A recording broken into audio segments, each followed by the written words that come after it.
Bonjour à tous, bienvenue dans cette nouvelle vidéo. Aujourd'hui on va corriger quelques exercices par rapport au chapitre 6. C'est parti.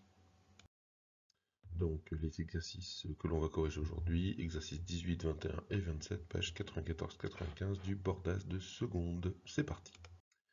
Alors exercice 18, on a une transformation ici où on va faire réagir du carbone, du dioxygène et du diazote.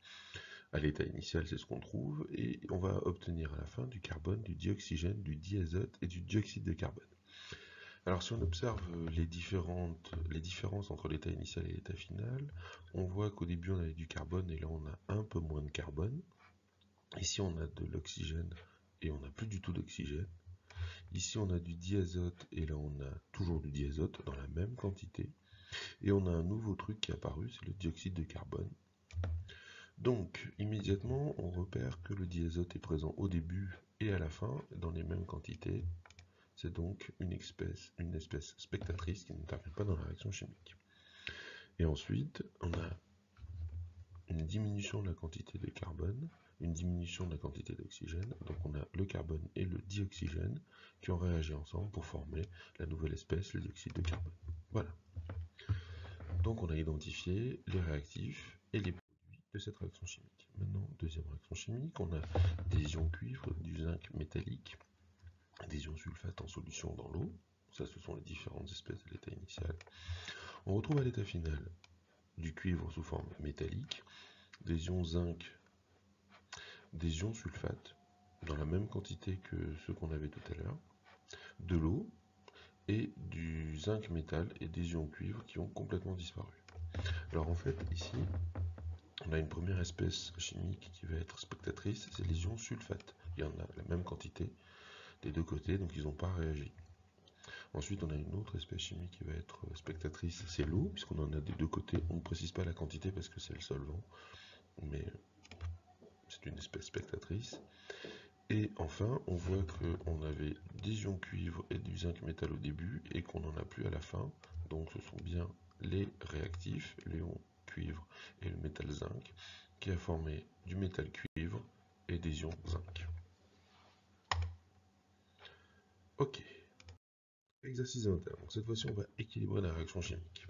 Alors ici, on a les réactifs, ici, on a le produit. On va commencer par la plus grosse molécule, la N2H4. Alors, pour équilibrer N2H4, pour fabriquer N2H4, j'ai besoin de 2 azotes.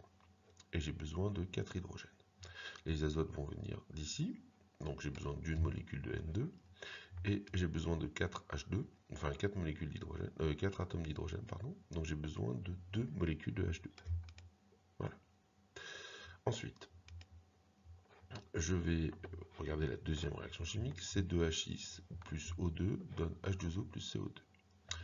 Donc, première étape, je vais me fixer sur la première molécule, C2H6, et je vais voir combien je peux former avec C2H6 de CO2, puisque le C intervient ici et ici. Donc avec C2H6, je peux former 2 molécules de CO2. Ensuite, avec HC6, je vais pouvoir former 3 molécules de H2O, puisque j'ai H6 ici et H2 dans chaque molécule d'eau. Bon, alors pour former 2 molécules de CO2 et 3 molécules de H2O, il va me falloir 7 atomes d'oxygène. Et comme l'oxygène arrive par paquet de 2, en molécules de dioxygène, il va me falloir 7 demi-molécules de O2. Alors là, on a fini. Si on vérifie, on refait les calculs, on a bien la même quantité à gauche et à droite. Je vous laisse vérifier. Par contre, en chimie, on n'aime pas garder 7 demi. On n'aime pas. Donc ce qu'on va faire, c'est qu'on va tout multiplier par 2 pour avoir que des nombres entiers. Si je multiplie tout par 2, j'ai 2 molécules de C2H6, 7 molécules de O2, 6 molécules de H2O, 4 molécules de CO2. On vérifie rapidement. Là, on a 4 carbones, 4 carbones. On a 12 hydrogènes, 12 hydrogènes.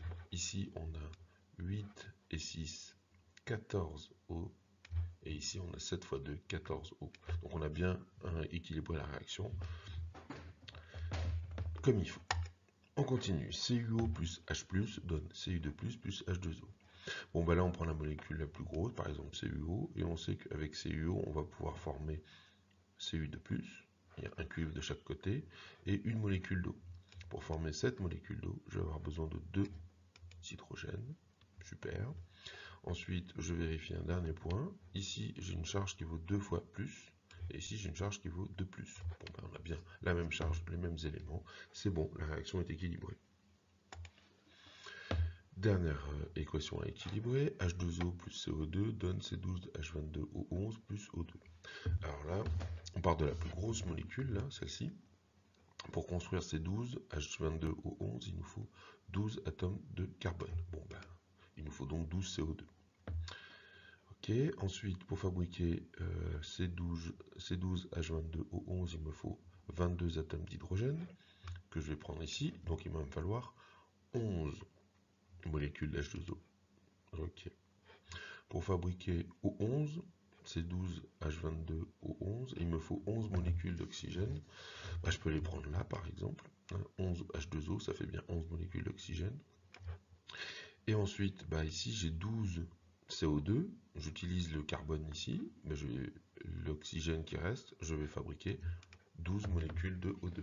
Et je vérifie, comme d'habitude, que j'ai bien la même quantité en hydrogène, en oxygène et en carbone. Des deux côtés, je vous laisse vérifier. C'est équilibré. Voilà. Ensuite, analyse un petit peu d'une réaction chimique. On a 3 expériences différentes. Pour chacune des expériences différentes, on va chercher quel est le réactif limitant et on va calculer combien il va en rester à la fin de la réaction. On va considérer que tout va réagir jusqu'à ce qu'un des réactifs disparaisse complètement. Alors, première expérience, j'ai 2 mols de fer et 6 mols de H+. Chaque fois que je fais disparaître une mol de fer métallique pour former une mol de fer ion, je vais consommer 2 fois plus de H+. Donc, si je fais disparaître la première mol de fer, je vais faire disparaître 2 mols de H+, je serai donc à 1, 4. Si je fais disparaître la deuxième mol de fer, je vais être à 0, 2. Le réactif limitant, c'est donc le fer. Et il va me rester à la fin en H+, 6 moins 2, je fais disparaître 2 mols de fer, 6 moins 2 fois 2, puisqu'il y a 2 fois plus de H+, qui disparaissent, il restera 2 mols de H+. Deuxième expérience. Là, je vois que je vais pouvoir consommer une mol de fer et 2 mols de H+, 2 mols de fer et 4 mols de H+, mais après j'ai plus de H+. C'est donc H+, le réactif limitant. Et il va me rester à la fin de la réaction 3 moins 4 demi, donc 1 mol de fer. Dernière réaction, j'ai 5 mols de fer, 10 mols de H+. Alors là, chaque fois que je fais disparaître une mol de fer, toujours pareil, je fais disparaître 2 mols de H+. Et comme j'ai 2 fois plus de H+, que de fer, la réaction est dans les bonnes proportions pour réagir entièrement. Il n'y a pas de réactif limitant. Les deux vont disparaître en même temps. C'est ce qu'on appelle les proportions. C'est fini pour aujourd'hui. Portez-vous bien. Si vous avez des questions ou quoi que ce soit, n'hésitez pas à utiliser les commentaires. Et je vous dis à très bientôt. Au revoir.